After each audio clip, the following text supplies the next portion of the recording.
The heart of Asrar Rashid is dark, filled with resentment and hatred. Why? Because of his ignorance. You know, he says he doesn't want to debate with me because I'm jahil. And now I'm going to show you one example, one of hundreds of proofs I have that he's jahil. Today, I want you to listen to him of what he's saying. Nasiruddin al-Albani even changed the attahiyat to assalamu ala nabi, because in the attahiyat, what do we recite? We recite assalamu alayka ayyuhan nabi, peace be upon you, O Prophet. When in the attahiyat, Sayyiduna Umar radiyallahu anh taught this on the mimbar. This narration that he is saying it is shadh.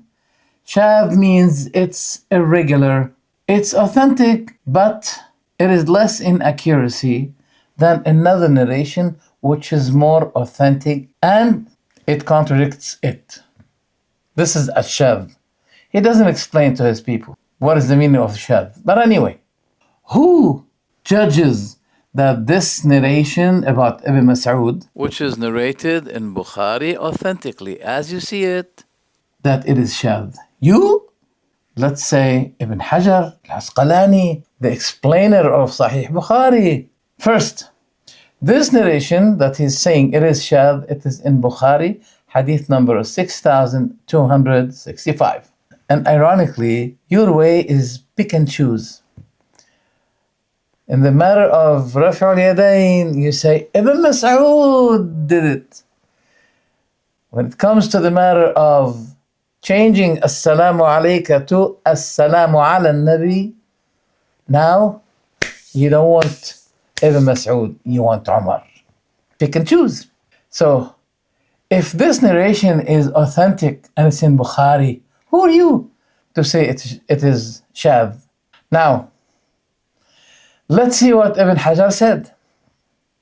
He said, this additional term in Bukhari, it obviously evident that they used to be saying Assalamu alayka ayyuhan nabi. They used to be saying it. Bikaf al-khitab, that means you, O Muhammad. But when he died, they left this and they started to say in their prayer, instead of ayyuhan nabi,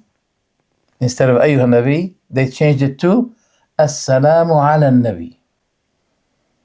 This is what Ibn Hajar said.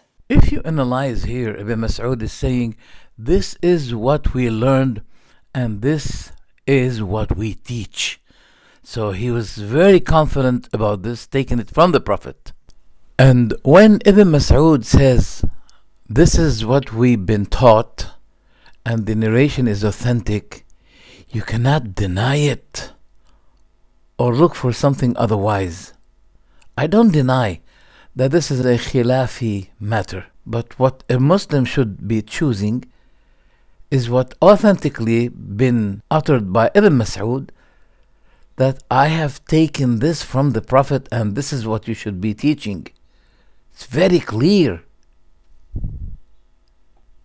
And it's not fair to use it in order to hunt someone whom you're hating.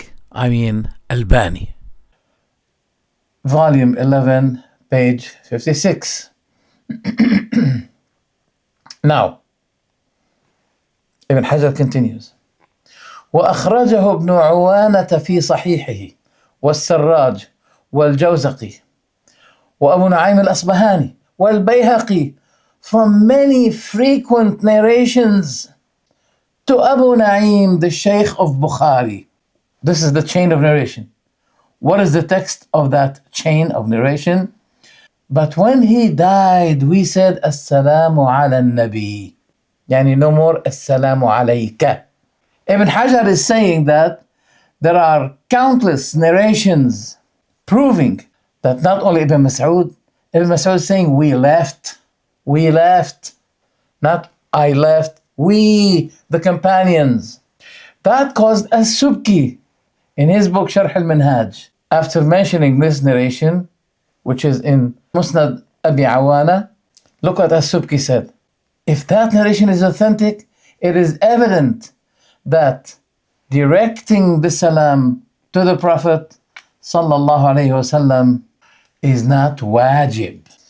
Now, Ibn Hajar replied to the Subki. He said, قَدْ صَحَّ بِلَا رَيْبٍ. Asrar, open your ear. What Ibn Hajar said? قَدْ صَحَّ بِلَا رَيْبٍ. There is no doubt that it's authentic. Who's the jahil now? Now, Ibn Hajar continues. وَقَدْ وَجَدْتُ لَهُ مُتَابِعًا قَوِيًّا. And I have found another chain of narration that supports and corrects its authenticity.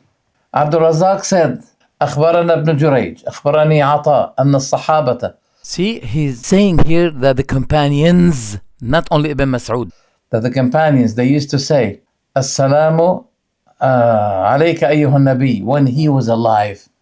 But when he died, they started to say Assalamu ala nabi. Fath al-Bari, second volume, page 314.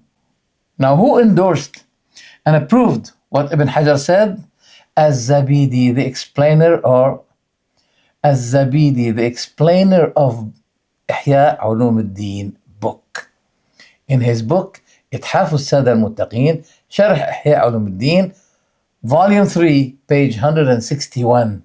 So take it as Hafiz declared it. It's worth noting also that this narration of Ibn Mas'ud has multiple chains of narrations in Sahih Bukhari, and you can see the numbers pointed out.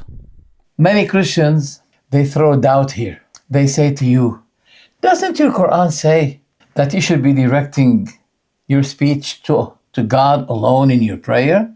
Why do you speak to the Prophet in your prayer saying, Assalamu alayka ayyuhan nabi? Brothers, do you know why he's rejecting that narration of Ibn Mas'ud? Because it makes a difference between speaking to the Prophet while he was alive and calling him after his death. And this guy, he believes that it is okay to say, Ya Rasulullah, I ask you shafa'ah. So this hadith of Ibn Mas'ud is going into contradiction with his belief that you can call the Prophet for your need after his death. And that narration is telling you that after the Prophet's death, don't say in your prayer, Assalamu alayka ayyuhan nabi, but rather say, Assalamu ala nabi. This is the secret of why he is refusing the narration of Ibn Mas'ud. By the way, even if we say in our prayer, Assalamu alayka ayyuhan nabi, this is supplication. Who said that? Al-Hafiz Ibn Hajar Al-Asqalani in his book Al-Imta' bil-Arba'in fi Mas'alat al-Sama'. He's refuting those who say, if those dead do not hear, then addressing them is meaningless. Now, he's responding to this, saying, فَخِطَابُ الْمَوْتَى بِالسَّلَامِ, addressing the dead by Assalamu alaykum, for the one who entered the graveyard, saying Assalamu alaykum, أَهْلَ الْقُبُورِ مِنَ الْمُؤْمِنِينَ. May Allah's peace be upon you, O dead or believers, the people of the graves. It doesn't mean necessarily that they are hearing our supplication, but this means, O Allah, let salam, your salam, be on you, O people of the graves. Ibn Hajar brought an evidence for this, saying, فَقَدْ ثَبَتَ فِي الْحَدِيثِ الصَّحِيحِ. It had been authentically narrated, أن العبد إذا قال السلام علينا وعلى عباد الله الصالحين, that if the servant say, that means in his prayer, السلام علينا وعلى عباد الله الصالحين, may the peace of Allah be upon us and on the righteous servants. The Prophet said, if you say that, أصاب كل عبد صالح. If you say that in your prayer, Allah, السلام علينا وعلى عباد الله الصالحين, this supplication that you're giving in your prayer, it will be befalling, reaching to every servant, slave of Allah. Every. According to the hadith of Ibn Mas'ud, Now we are addressing the Prophet as we address all people in the absent tense. Assalamu ala nabi, assalamu alayna wa ala ibadillah as-salihin. As we do not say assalamu alaykum, O servants of Allah, we don't say assalamu alayka ayyuhan nabi, just like them. No, but you don't want this. You are fighting this. Otherwise, people will be noticing a contradiction here. Why you agreed with the hadith of Ibn Mas'ud in the prayer, but out of the prayer, you keep saying, Ya Rasulallah, Ya Rasulallah. Then Ibn Hajar concluded, so the assessment of this, فالتقدير, it means, Allahumma sallim alayhim. Oh Allah, let your salam be on them. Finish. So this is not a supplication to them. It is a supplication to Allah to let His peace be upon them. And that gives an answer, clear answer to this. No communication between the living and the dead. Otherwise, if this was allowed, then why didn't the companions take advantage of this? And they are so much more eager to achieve every good more than us. This is supplication to Allah to grant the Prophet Muhammad peace. Assalamu alaikum. Saying Assalamu alaikum is not only salutation, but it's supplication in salutation. And if you, ASRAR, believe in the book At-Tahawi, look what At-Tahawi said. وَفِي دُعَاءِ الْأَحْيَاءِ مَنْفَعَةٌ لِلْأَمْوَاتِ. And in the supplication of the living ones, a benefit for the dead ones. But your pretext is the opposite. In the supplication of the dead ones is beneficial to the living ones. Look what the Tahawi said. In the supplication of the living ones is beneficial to the dead ones. وَاللَّهُ يَقْضِي الْحَاجَاتِ وَيَسْتَجِيبُ الدَّعَوَاتِ. And Allah gives the need for those who supplicate Him. And He responds to the calls, the supplications. No, the Brahwis, they say something else.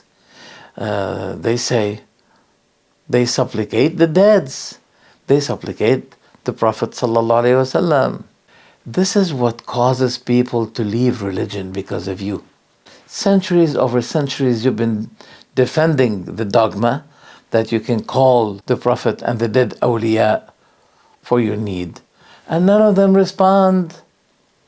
They are faced with what Allah challenged. إِن تَدْعُوهُمْ لَا يَسْمَعُوا دُعَاءَكُمْ. If you call them, they do not hear your call. وَلَوْ سَمِعُوا مَا اسْتَجَابُوا لَكُمْ. But if they heard you, they won't be responding to you. وَيَوْمَ الْقِيَامَةِ يَكْفُرُونَ بِشِرْكِكُمْ. And at the Day of Judgment, they will be denying your shirk. You may say, but this is about idols. No.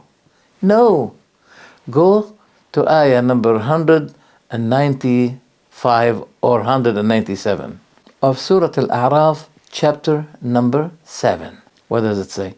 Allah is addressing the mushrikeen, the pagans, saying to them, إِنَّ الَّذِينَ تَدْعُونَ مِن دُونِ اللَّهِ عِبَادٌ أَمْثَالُكُمْ فَادْعُوهُمْ فَلْيَسْتَجِيبُوا لَكُمْ إِن كُنتُمْ صَادِقِينَ. Those whom you are invoking, calling, supplicating apart from Allah, they are servants the like of you. So call them and let them respond to your call if you're telling the truth. That is why, ASRAR, you disagree with the narration of Ibn Mas'ud. This is the secret. You're causing even Christians to leave Islam because they are confused when they see people like you allowing calling the dead, and they just left a religion that is based on calling the dead. They keep calling Mary. They keep calling the saints. They keep calling Jesus, Isa alayhi salam. And when he goes to those Braillery mosques, they see at the pretext as a title at the entrance of the mosque, Ya Allah, Ya Rasulallah. And they say, wait a minute, when I was Christian, I was saying, oh Jesus, oh Mary. So what is the difference now? Am I entering Islam to fall in another paganism, calling the dead Prophet Muhammad sallallahu alaihi wasallam? So this is how you can reply to Christians by saying to them, the Prophet instructed Ibn Mas'ud. Look what Ibn Abbas and Ibn Mas'ud say. They say the Prophet used to be teaching us the Tashahhud as teaching us the surah from the Quran. That means there is no opinion to change. It's not by opinion, it's by prophetic instruction. There is no space for opinion. They must have heard it from the Prophet. That if I die, you change the term from Assalamu alayka ayyuhan nabi to Assalamu ala nabi بلفظ الغيبة بلفظ الغيبة غيبة absent tense, not present tense, not Assalamu alayka ayyuhan nabi. After he died, Assalamu ala nabi. So if you'll be agreeing with the narration of Ibn Mas'ud, your paganism will be exposed. Such instructed a change that indicates the difference between the Prophet being alive and being dead. And this is what you do not want to confess. Even you may charge people with disbelief if they said that the Prophet is dead. But the Quran mentioned it. إِنَّكَ مَيِّتٌ, you are going to die. وَإِنَّهُمْ مَيِّتُونَ, as well as they are going to die. You can't answer them. You just want to throw resentment and hatred and bigotry to boil people's heart against Albani in any way, even if it costs you to lie against Albani. Why do you blame Albani? While Ibn Hajar said, I found many authentic narrations. And all of those narrations by Abu Awana are backed, supported by what? Abdul Razzaq, the owner of Musannaf, he mentioned by Ata that the Sahaba, not only Ibn Mas'ud, the Sahaba, it's not narrated by Ibn Mas'ud, by the way. The Sahaba, they used to say Assalamu alayka ayyuhan nabi when he was alive.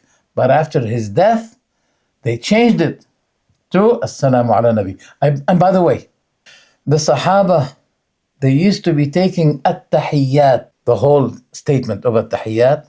The Prophet used to be to his companions just as giving them the surah from the Quran. You know what does this mean? It means they have to accurately memorize it. Word for word, no change.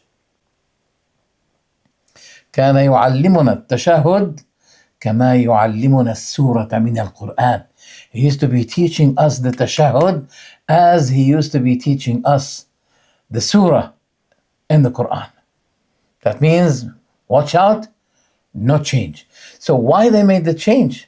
By opinion, or it is by instruction from the Prophet to them? They can't change, so they did not change by opinion, but it must be by prophetic instruction.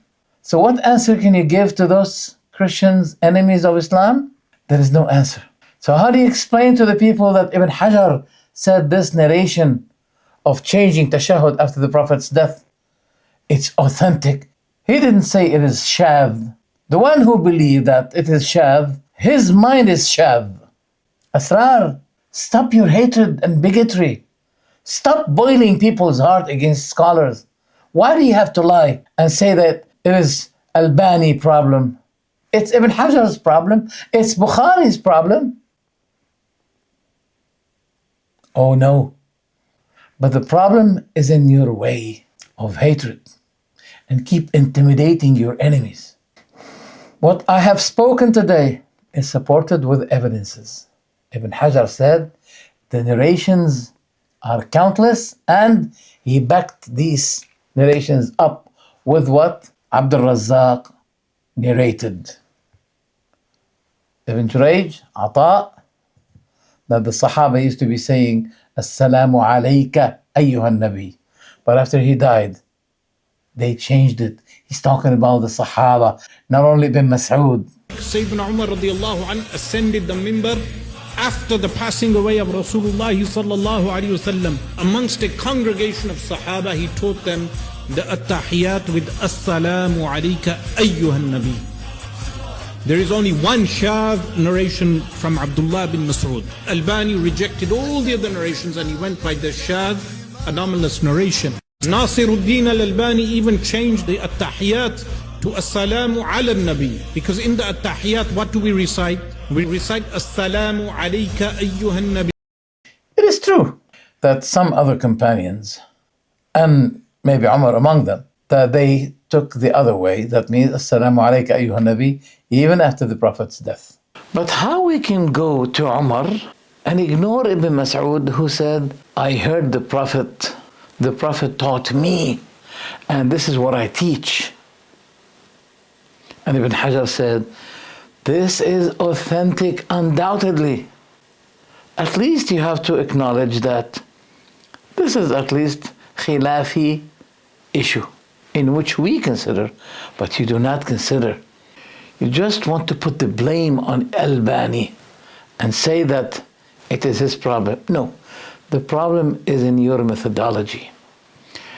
And I give you 2 examples of your false methodology, which is misguidance.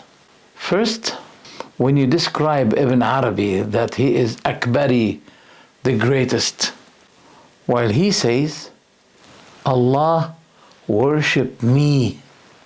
That's the document. I don't speak without knowledge. He said sometimes I worship Allah, and some other times Allah worships me. I obligated you before to give an answer to this, and you don't give an answer. How do you want me to believe that you're Muslim while you are glorifying the one who said Allah worship me? How do you want me to consider you as Muslim? The second example of your misguidance is that you keep insistingly emphasizing that the bid'ah is divided into 2 bid'ahs. One is good bid'ah, one is bad bid'ah. And I've been asking you many times, which statement is better? Every innovation is misguidance and every misguidance is in hell, or not every innovation is misguidance, and you'll be obligated to give an answer to the statement of the Prophet, and every misguidance is in hell. If you say not every innovation is misguidance, then you're owed to say not every misguidance lead to hell. That shows you have a problem in your methodology, and those who are surrounding you, supporting you, they should know this. And they'll be asked at the Day of Judgment by Allah, standing before Allah alone, how do they support someone like this man? Like ASRAR, who persists on glorifying, magnifying the one who says, Allah worship me. Prepare for standing alone at the Day of Judgment to give an answer to this. Now you care about Umar? What about when Umar stopped tawassul, according to Bukhari, narration number 1010, despite the intense thirst of the companions? There's no more water. There's no more water. They need desperately water. There's a famine. Despite the difficulty of famine, at that moment, Umar raised his hands and declared this matter of Aqidah. Oh Allah, we used to be asking you by your Prophet. By your Prophet means by going to him and asking him to make dua when he was alive. If you don't believe me, go to Bukhari number 1013, 1014. So Umar said, we used to be asking you by your Prophet, but now we ask you by his uncle, because the Prophet died. And the uncle of the Prophet was with Umar. So they asked Al-Abbas, the uncle of the Prophet ﷺ, to make dua seeking water. Do you agree with Umar? No. But regarding Assalamu alayka ayyuhan nabi, Yes, forget about Ibn Mas'ud. And let's catch up Umar. Regarding Rafa al-Yadayn, forget about Umar. Let's catch Ibn Mas'ud. See, this is pick and choose. Your methodology of deen is based on what you desire. You're not searching, you're not aiming for the truth by its sound and proper sources, in which I have shown you today. Ibn Hajar, not Albani, he said, those narrations are authentic. He said, there is no doubt that it's authentic. He didn't say there is no doubt that it's shadh, as you claimed. Stop making lies, ASRAR. Stop boiling the hearts of your followers, blind followers. Otherwise, you are one of the dallin. Ameen. And by the way, ASRAR, you didn't answer my question, which will put you in trouble in the perspective of each one among your followers. When they find you cannot give an answer to my question, which among the two phrases is more correct? Every bid'ah is misguidance, or not every bid'ah is misguidance? Come on. Question is so simple. And the answer should be either yes or no. If you say yes, you have shredded your belief that the bid'ah can be divided. If you say no, not every innovation is misguidance, you will be utterly, clearly disagreeing with the Prophet Muhammad ﷺ, whom you claim that you love him. That's why you celebrate his birthday, in which he didn't celebrate, nor his companions. Come on, Asrar, give one simple answer. I want to see your face. How do you say yes, or how will you be saying no? Which statement is better? Every innovation is misguidance, or not every innovation is misguidance? The question is not complicated, and the answer should be simple and not complicated as well. But you prefer to run away and ignore. This is better for you than speaking the truth. This is bravery, that you speak the truth and you say, I used to believe such and such, but I changed. If you fear standing before Allah the Day of Judgment, do you fear standing before Allah? Where you're taking your followers? Why do you have this hatred against us? An ongoing intimidation, challenging with your horrible, angry face, always. Come on. The Prophet's character was not like that. He was smooth. He was merciful.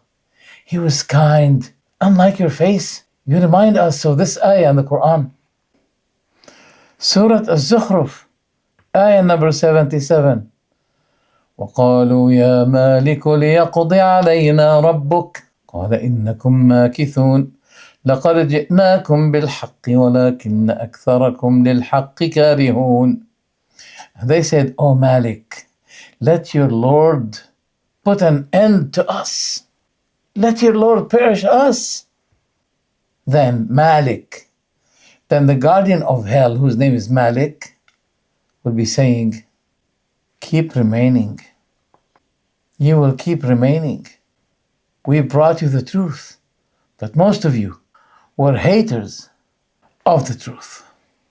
Give a smile, show kindness, be smooth, stop being ignorant, stop inciting, provoking your followers to keep their hearts always boiling.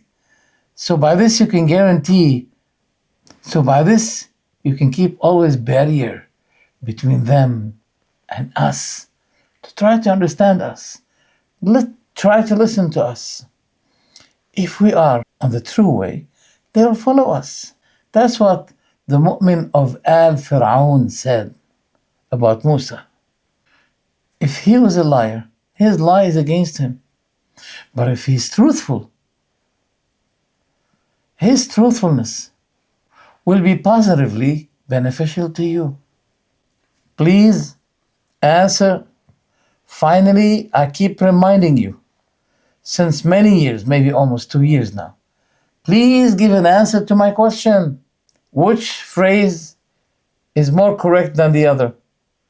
The Prophet said, every innovation is misguidance, and every misguidance is in hell.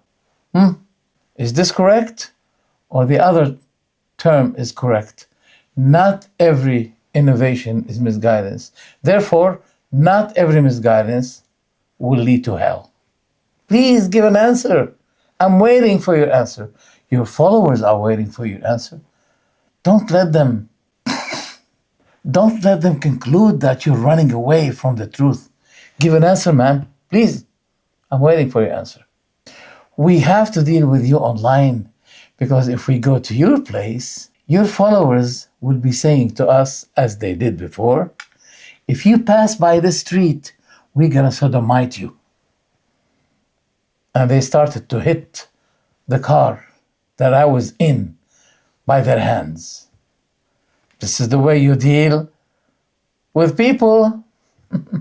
So, online is better. Give an answer to those two issues. How did you claim that it was Albani, only Albani, corrected the changing of Tashahhud, while it's in Bukhari and Ibn Hajar emphasized surely its authenticity? He said it is authentic without doubt. Take care. Assalamu alaikum wa rahmatullah.